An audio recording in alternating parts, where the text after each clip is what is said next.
श्री गणेशाचे आगमन झाले। मोठ्या उत्साहाने नागरिकांनी श्री गणेशाची मूर्ती आपापल्या घरी बसवली। परंतु मनी बाजारपेठात काही मूर्ती मातीच्या होत्या तर मोठ्या प्रमाणात प्लास्टर ऑफ पॅरिसच्या होत्या। प्लास्टर ऑफ पॅरिसच्या मातीने बनवलेल्या मूर्तींना आळा घालण्यासाठी काही संस्था काम करीत आहेत, परंतु याकडे शासनाचे दुर्लक्ष होत असल्याचा आरोप नागरिक करीत आहेत। यावेळी संस्थेचे पदाधिकारी मनीष बुरटकर यांनी सिटी न्यूजशी संवाद साधला। 5 सप्टेंबर रोजी श्री गणेशचे घरोघरी आगमन मोठ्या उत्साहात होते, तर सर्वांना ओढ लागली आहे ती श्रीच्या स्थापनेची। आपल्या धर्मशास्त्रानुसार मातीपासून तयार मूर्त्यांचे पूजन हे पावन मानले जाते, पण काही मूर्तिकार जास्त पैशाच्या मोहात पडले आहे व आपल्याला धर्मविरोधी कृत्य करण्यास भाग पाडत आहे।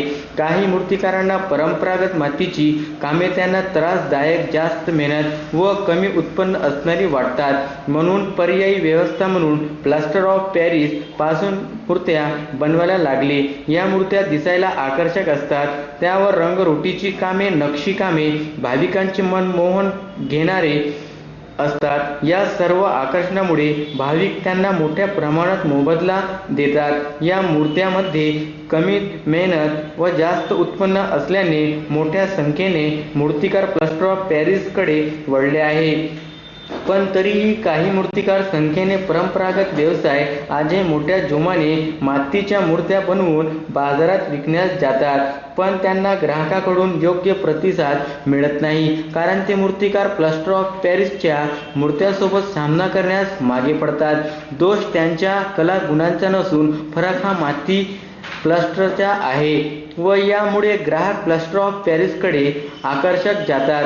हिंदू धर्मशास्त्रानुसार प्रभू श्री गणेशची निर्मिती ही माता पार्वतीने तिच्या शरीराच्या मळापासून तयार केली, म्हणजे श्री गणेश ही मातीपासून अस्तित्वात आले व आपण प्लास्टर ऑफ पॅरिसच्या मूर्त्यांचे पूजन करून धर्मविरोधक बनत चाललो आहे।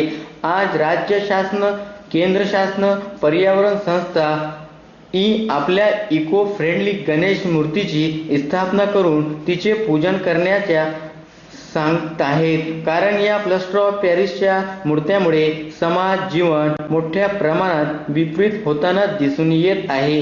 पीओपी निर्मित मूर्ती ही पर्यावरणास धोकादायक असल्याचे सिद्ध झाले आहे। पीओपी मूर्त्यांच्या विसर्जनाचे हद्दिष्ट होणे तेव्हा खात्रीपूर्वक मातीचाच मूर्त्यांची खरेदी करा, तिचे पूजन कराल। गणेशजीची मूर्ती खरेदीला गेल्यावर तुम्हाला मूर्तिकार म्हणेल की शाडू माती आहे, त्या दुकानदारावर अजिबात विश्वास ठेवू नका, कारण शाडू मातीचा वापर हा पेन सारख्या ठिकाणी होतो व ती माती खूप महाग असल्याने शाडू मातीपासून तयार मूर्त्या ह्या अतिशय महागड्या असतात व ऑर्डरशिवाय बनविण्यास कोणीही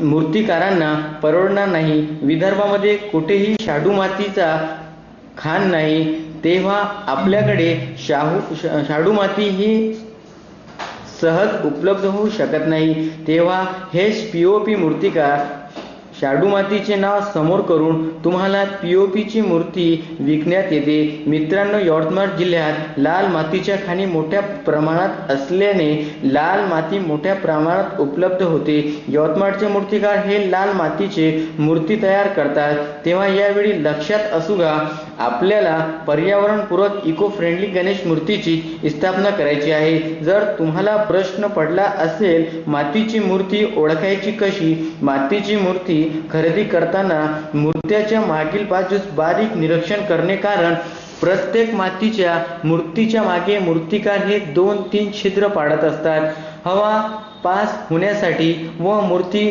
आमधून सुकण्यासाठी याची आवश्यकता असते।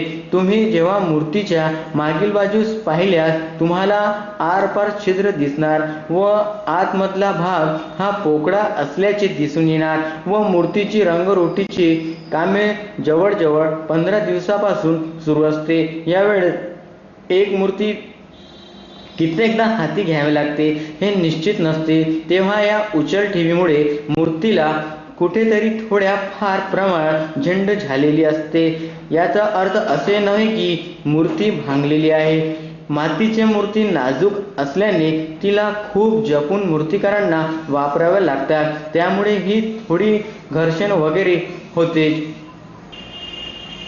मातीची मूर्ती नाजूक असल्याने तिला खूप जपून मूर्तिकारांना वापरावं लागतात. त्यामुळे ही थोडी घर्षण वगैरे होते. तर हीच ओळख आहे गणेश मूर्ती खरेदी करण्याची. तेव्हा वरील गोष्टींचा विचार करून शाडू मातीवाल्यांच्या म्हणजेच POP वाल्यांच्या भंगात न येता पर्यावरणाला पूरक अशा मातीच्या मूर्त्या स्थापना कराव्यात. हे जे इथं हे केलेलं आहे ना, किंवा साफ केलेलं आहे किंवा इथं होल केलेला आहे, ते पूर्णपणे माती दाखवते. अच्छा. म्हणजे अशा पद्धतीची जी मूर्ती राहील ज्याच्यामध्ये थोडासा खडतरपणा किंवा असा होल राहील, ती मूर्ती मातीची. अच्छा. आणि ही मूर्ती तुम्ही अशी चेक करू शकता. याला फक्त असं थोडंसं वाजवून बघा. ती वाजवल्यानंतर ना तुम्हाला बोटाला जाणवेल की हलकी नाही आहे किंवा अशी त्याला काय म्हणतात की खूप जास्त पोकळ आवाज येणार, तुम्हाला बोटाला लागेल मूर्ती. तर असं समजायचं की ती मातीची मूर्ती. थोडं वाजवून बघायचं. तुम्हाला बोटाला जर थोडंसं भारी वाटलं किंवा लागलं किंवा वाजले नाही तर ती मातीची मूर्ती. जसं ही बघ, याचा मागचा सेक्शन तुम्ही काढा. हे बघ, बरोबर मातीने साफ केलेली, ही माती साफ केलेली मातीची मूर्ती. बोला. हे बघा, जर तुम्हाला माती आणि प्लास्टरचा फरक जर ओळखायचा असेल तर एक सोपी टेक्निक आहे.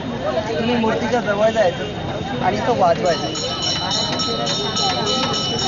जर तुम्हाला टन टन असा आवाज येत असेल आणि बोटाला हलकंसं लागत असेल तर समजायचं ही प्लास्टरची मूर्ती आहे. तुम्ही इथं बघू शकता, त्याचा टन टन टन टन आवाज आहे. ठीक आहे. आणि दुसरी गोष्ट म्हणजे ओळखायची टेक्निक, याची क्लिअरिटी बघ. हे खूप शार्प आहे. याच्यामध्ये कुठेच असं दिसणार नाही की थोडासा रफ किंवा काही. त्याच्या मागून बघत. आता आपण मातीच्या मूर्तीमध्ये बघितलं, मातीची मूर्ती ही पूर्ण साफ केलेली होती आणि त्याला होल होते. याच्यामध्ये कुठेच होल नाही आहे. आणि त्याच्यानंतर याच्यामागे अशी कुठं साफ केलेलं आहे किंवा मातीचं असं होल किंवा काही असं काहीच नाही. ह्या दोन गोष्टींवर आपण लक्षात घेऊ शकतो की ही प्लास्टिकची मूर्ती.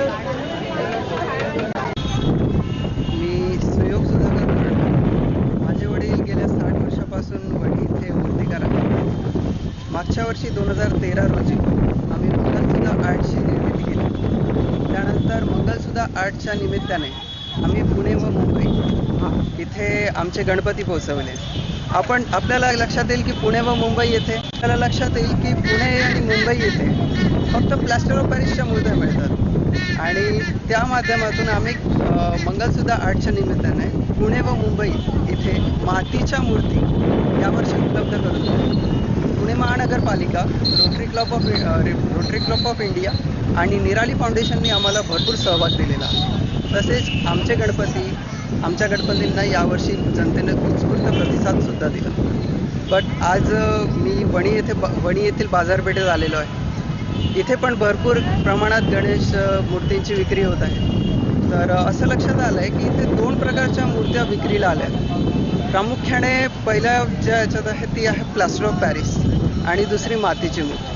बट लोकांचा कल हा प्लास्टर ऑफ पॅरिसकडे जास्त दिसतो, कारण त्या मूर्त्या अतिशय सुबक दिसतात, त्यांचे रंग चकचकीत असतात आणि त्याच्यानंतर त्याच्यामधला जो अट्रॅक्शन असतं, जे आकर्षण असतं ते लोकांना खूप मोहून घेतं. बट जे मातीच्या मूर्ती आहेत त्यांच्याकडे लोकांचा खास काही लक्ष नाही, त्याच्याकडे काही आकर्षण दिसलेलं नाही. बट आपल्याला माहिती आहे की प्लास्टर ऑफ पॅरिसने पर्यावरणास किती मोठा धोका होतो. आज आपण बघतोय की निर्गुडा नदीची काय परिस्थिती झालेली आहे. आपण तिथे अशा गणेश विसर्जनाच्या दिवशी ज्या प्लास्टर ऑफ पॅरिसच्या मूर्ती टाकाल त्याचा कितीतरी मोठ्या प्रमाणात पर्यावरणाचं समतोल राखला जाणार नाही. तर याच्यासाठी आपण जिम्मेदार आहोत का, किंवा आपण आपलं पर्यावरण जपू शकत नाही. तर माझी एवढीच विनंती आहे की ज्या मातीच्या मूर्ती आहेत बाजारपेठेत आलेला त्यांनी मोठ्यात मोठ्या प्रमाणात त्याचा अवलंब करावा. जे आपले गरीब आहेत, ज्यांनी आपल्या मातीच्या मूर्त्या साकारल्या आहेत, त्यांनी खरंच खूप कष्ट घेतले. आपण लक्षात येईल की प्लास्टर ऑफ पॅरिसच्या मूर्त्या ह्या रोज जर साधारणतः विचार केला तर एका दिवसामध्ये 10-12 किंवा 5-6 बनतात. पण हे जे मातीची मूर्ती आहे ती एका दिवसामध्ये फक्त 2 किंवा 3 बनते. तर आपल्याला लक्षात येईल की याच्यामध्ये कितीतरी कष्ट मोजावे लागत आहे. आणि आज बाजारपेठेत खरी अशी परिस्थिती झालेली आहे की त्यांना अक्षरशः लोकांकडे बघावं लागत आहे की म्हणजे मातीच्या मूर्त्या घ्या, आवाहन करा.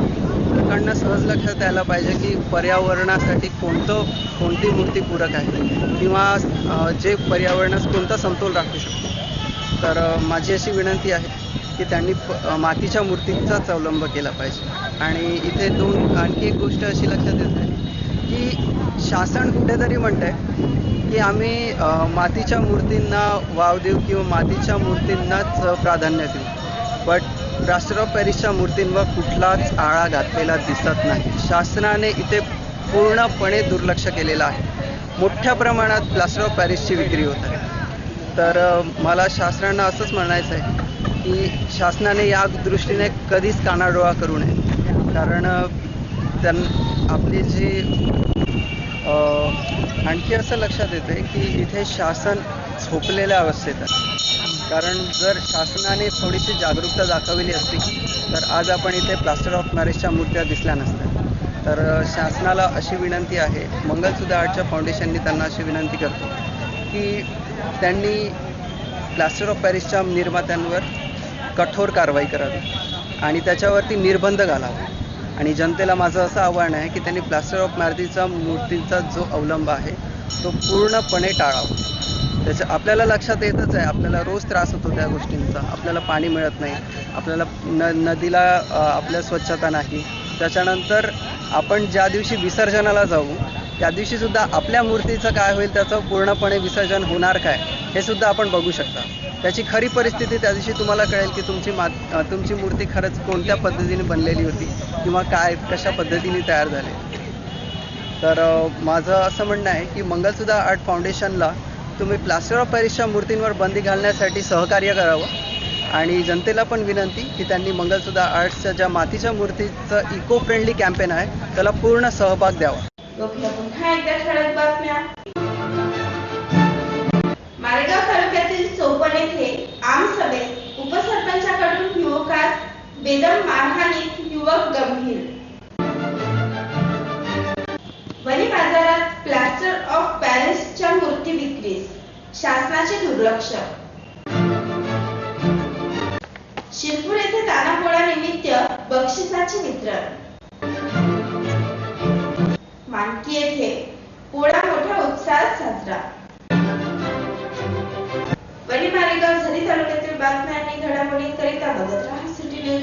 याबरोबरच आजचं बातमीपत्र संपलं. नमस्कार.